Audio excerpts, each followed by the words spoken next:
सनी एक गर्म शावर का मजा ले रहा था। उनकी छोटी सी बातचीत के बाद मास्टर जेट ने उसे साफ सुथरा होने के लिए भेज दिया, ये कहते हुए कि उसमें से नाइटमेयर की बदबू आ रही है।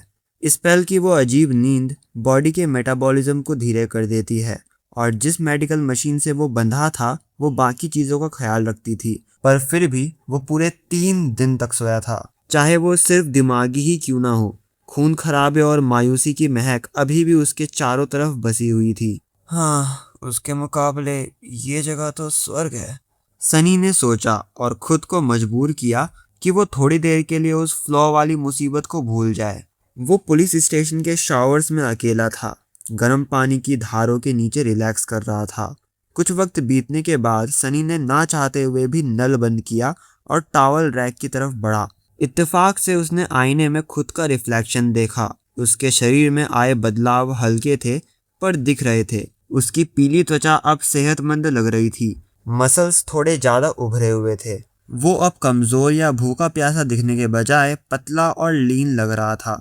उसके काले बालों में एक हल्की सी चमक थी और आंखों में एक तेज रोशनी। हालांकि वो अभी भी काफी छोटा था, कम से कम वो हैंडसम मर्द की मिसाल तो नहीं लग रहा था। हाँ, मेरे फूलों जैसा शरीर, सनी ने कड़वाहट के साथ सोचा। फिर अचानक वो जम गया। उसने कुछ अजीब देखा। जब वो आईने में खुद को देख रहा था, उसकी शैडो का रिफ्लेक्शन हिलता हुआ लगा। ऐसा लगा जैसे उसकी शैडो ने अपना सर झुकाया और खामोशी से फेस पाल्म किया। सनी तेजी से घूमा और अपनी शैडो को घबराहट भरी नजरों से देखने लगा, पर सब नॉर्मल लग रहा था। उसकी शैडो वही कर रही थी जो उसे करना चाहिए था, सनी की हर मूवमेंट को रिपीट करना। मैंने साफ देखा, तुम हिले, उसने कहा, थोड़ा अजीब महसूस करते हुए। तुम अभी अभी अपनी मर्जी से हिले ना? सनी ने अपनी शैडो को घूरा, जिसने बड़े शरीफ बच्चे की तरह वापस घूरा। तुम हिले या नहीं? शैडो ने बड़े उत्साह के साथ अपना सर नहीं में हिलाया। ये क्या बकवास है? क्या मतलब नहीं? तुमने अभी अभी अपना सर हिलाया है, क्या तुम्हें लगता है मैं बेवकूफ हूँ? शैडो ने थोड़ी देर सोचा और फिर कंधे उचका दिए। सनी का मुंह खुला का खुला रह गया। तुम्हारी शैडो बाकी लोगों से ज्यादा इंडिपेंडेंट है। ये एक बेहद कीमती मददगार है। उसने आखिरकार स्पेल की कही बात दोहराई। सही बात, स्पेल ने उसके एस्पेक्ट एबिलिटी को ऐसे ही डिस्क्राइब किया था, पर असली में उसकी शैडो कर क्या सकती थी? उसने थोड़ा एक्सपेरिमेंट करने का सोचा। हाँ, ओए तू बता, तू क्या क्या कर सकता है?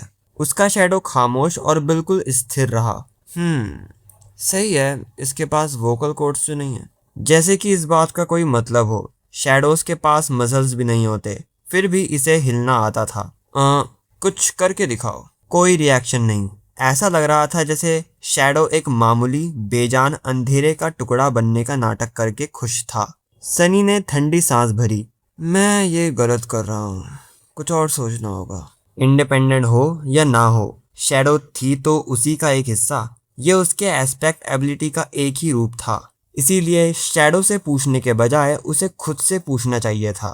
बात नहीं करोगे है ना? सनी ने अपनी आंखें बंद की और अपनी चेतना को अंदर की तरफ मोड़ दिया।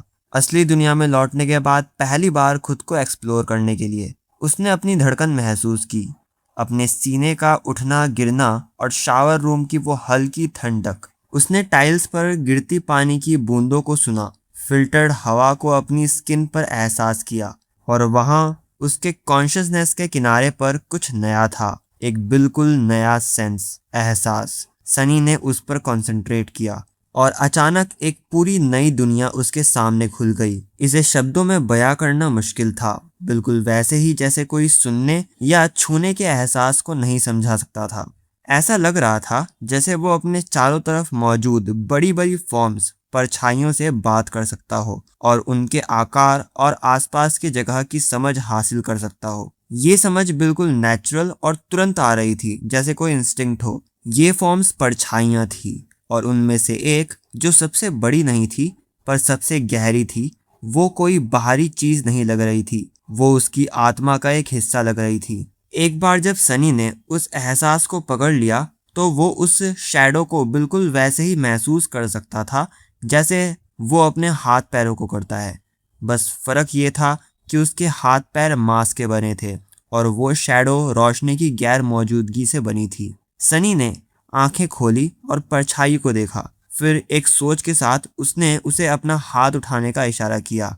शैडो ने हाथ उठाया। उसने उसे बैठने, खड़े होने, घूमने और लात मारने को कहा। फिर उसने उसे अपना आकार बदलने को कहा। पहले सर्कल, फिर लाइन, फिर एक मॉन्स्टर और आखिर में वापस सनी की अपनी सिलोहेट। शैडो बिल्कुल पानी की तरह फ्लूइड थी। बस एक ही चीज फिक्स थी, उसका साइज। हाँ, कैसा लगा फिर?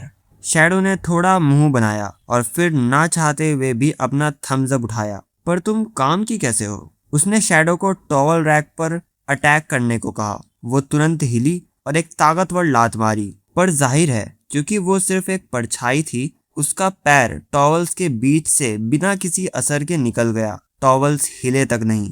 क्या तुम बस इतना ही कर सकती हो? उसके दिमाग में जो तस्वीर थी कि परछाई के टेंटिकल्स बड़े बड़े टायरेंट्स के टुकड़े टुकड़े कर रहे हैं, वो पूरी तरह टूट गई। लगता है वो इतनी जल्दी शैडो गॉड को टक्कर नहीं देने वाला था। कितने अफसोस की बात। शैडो ने उसे नफरत से देखा। फिर उसने कंधे उचकाए और हिलना बंद कर दिया। जाहिर है वो बुरा मान गई थी। सनी ने ठंडी सांस ली और रैक से टॉवल उठाया। हाँ ठीक है, इसके बारे में बाद में देखेंगे। कुछ मिनटों बाद वो एक साफ पुलिस ट्रैक सूट पहनकर कैफेटेरिया की तरफ जा रहा था। मास्टर जेट एक टेबल पर उसका इंतजार कर रही थी। उनके सामने गरम गरम सिंथेटिक फूड से भरी 2 ट्रेज रखी थी। शुरू करो। सनी ने उस सस्ती सी दलिया को देखा, जो बिल्कुल वैसी ही थी जैसी वो आउटस्कर्ट्स में खाता था। उसने ठंडी सांस ली। कहीं ना कहीं उसे उम्मीद थी कि स्लीपर बनने के बाद उसका पहला खाना थोड़ा लैविश होगा। फिर भी खाना तो खाना था। वो बैठ गया और भुक्कड़ों की तरह दलिया घटकने लगा।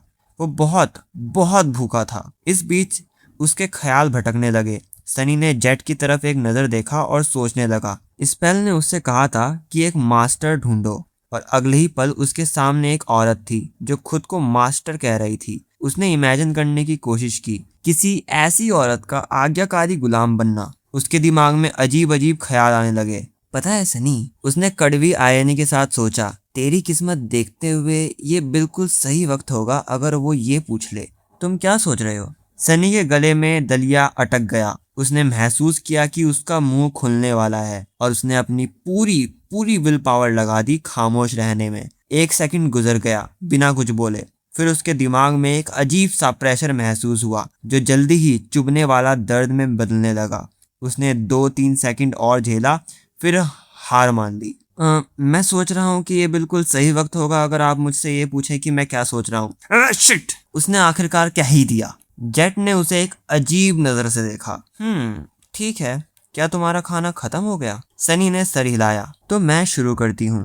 प्रोटोकॉल के हिसाब से मुझे तुम्हें कुछ बातें बतानी हैं। ये ज्यादातर एक फॉर्मेलिटी ही है। सबसे पहले तुम्हारे नाइटमेयर के बारे में। उसने सनी की तरफ देखा और एक ठंडी सांस ली। तुम्हें मुफ्त साइकोलॉजिकल काउंसलिंग मिलने का हक है, चाहे तुम्हें कितना ही बुरा एक्सपीरियंस क्यों ना हो। मदद मांगने में कोई शर्म नहीं है। तुम्हारा दिमाग तुम्हारे शरीर जितना ही जरूरी है। क्या तुम इंटरेस्टेड हो? सनी ने सर हिलाकर मना कर दिया। जेट ने कंधे उचकाए और जारी रखा, जैसी तुम्हारी मर्जी। तुम मुझसे भी बात कर सकते हो। क्या वो बहुत मुश्किल था? वो क्या जवाब देता, ये जितना मैंने सोचा था उससे कहीं ज्यादा बुरा था, और साथ ही बिल्कुल वैसा ही बुरा था जैसे मैंने सोचा था। वो नोट करने लगी। इस एक्सप्लेनेशन से संतुष्ट थी। ये अच्छा एटीट्यूड है। मैं और ज्यादा नहीं पूछूंगी। हम गलियों के चूहे लोगों की सोच से कहीं ज्यादा मजबूत होते हैं। सनी ने हैरत से उसे देखा। मास्टर जेट, आप आउटस्कर्ट्स में पली बड़ी हैं? वो मुस्कुरा दी। क्यों, मेरी इतनी अच्छी मैनर्स और पॉलिश्ड एक्सटीरियर को देखकर नहीं लगता क्या? उसने हैरानी में 2-3 बार पलकें झपकाई। मुझे जरा भी एहसास नहीं हुआ। थोड़ा सोचने के बाद उसने सोचा, क्या अवेकन लोगों में हम जैसे बहुत लोग हैं? जेट की मुस्कान गायब हो गई। नहीं, नहीं है। सच तो ये है कि उन्हें उंगलियों पर भी गिना जा सकता है। जैसी कि उम्मीद थी, किस्मत हम जैसे लोगों के हमेशा खिलाफ ही रहती है। इस वजह से जेट के बैच पर वो 3 सितारे और भी खास लग रहे थे। एक दिन मैं भी मास्टर बनूंगा। अगर ये कर सकती है तो मैं क्यों नहीं? तो अब क्या होगा? आपको और क्या क्या बताना है मुझे? सनी को कोई अंदाजा नहीं था कि पुलिस स्टेशन से निकलने के बाद उसे क्या करना है। विंटर सोल्स्टिस में बस कुछ ही हफ्ते बचे थे। जेट ने पीछे झुककर जवाब दिया, नहीं, बस यही है। कुछ और फॉर्मेलिटीज हैं, ज़्यादातर तुम्हारी फैमिली से जुड़ी हुई हैं, पर खैर तुम्हारी फाइल्स मैंने पढ़ी हैं तो मुझे पता है कि वो तुम पर लागू नहीं होती। बस अब ये डिसाइड करना बचा है कि तुम ड्रीम रूम की अपनी पहली यात्रा के लिए तैयारी कैसे करोगे। उसने अपने कम्युनिकेटर को देखा और मुंह बनाया। मुझे कहना पड़ेगा, तुम्हारी किस्मत काफ़ी ख़राब है, वक्त बिल्कुल नहीं बचा है। सबसे पहली बात, तुम जो चाहो करने के लिए आज़ाद हो। कोई तुम्हें किसी फैसले के लिए मजबूर नहीं कर रहा।